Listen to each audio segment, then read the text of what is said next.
Hello, இப்போ சூப்பரான தேங்காய் பால் சாதம் எப்படி செய்யலான்னு பார்க்கலாங்களா? தேவையான பொருட்கள்: சோம்பு, சீரகம், பட்டை, கிராம்பு, ஆனியன், பச்சை மிளகாய், இஞ்சி பூண்டு பேஸ்ட்டு, கொத்தமல்லி, புதினா, ரைஸு. தேங்காய் பால் தாங்க இதில் முக்கியம். தேங்காய் பால் நான் நார்மல் ரைஸில் தாங்க செய்கிறேன்.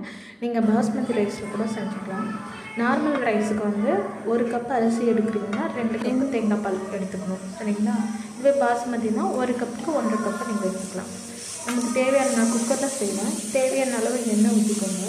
எண்ணெய் காஞ்சதும் பிரியாணி இலை, பட்டை, ஏலக்காய், கிராம்பு, சோம்பு, சீரகம் இதெல்லாம் முதல்ல நீங்கள் எண்ணெய் சூடானதாக போட்டுக்கோங்க. இது பொரிஞ்சதும் இதில் நீங்கள் ஆனியனை போடணும்.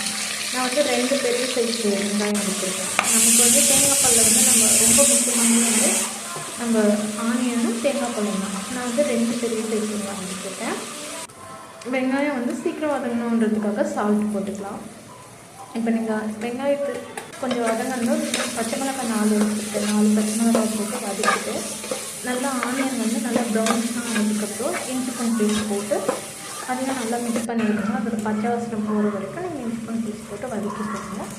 அப்புறம் கொத்தமல்லி, புதினா, கருவேப்பிலை இதெல்லாம் கூட போட்டு நீங்கள் கொஞ்சம் ஃப்ரை பண்ணிக்கோங்க. நான் வெள்ளை மூக்கடலை போடுறேங்க. இதில் நீங்கள் கேரட்டு, பீன்ஸு, காலிஃப்ளவர் இதெல்லாமே போட்டிங்கன்னா ரொம்ப டேஸ்ட் சூப்பராக இருக்கும்.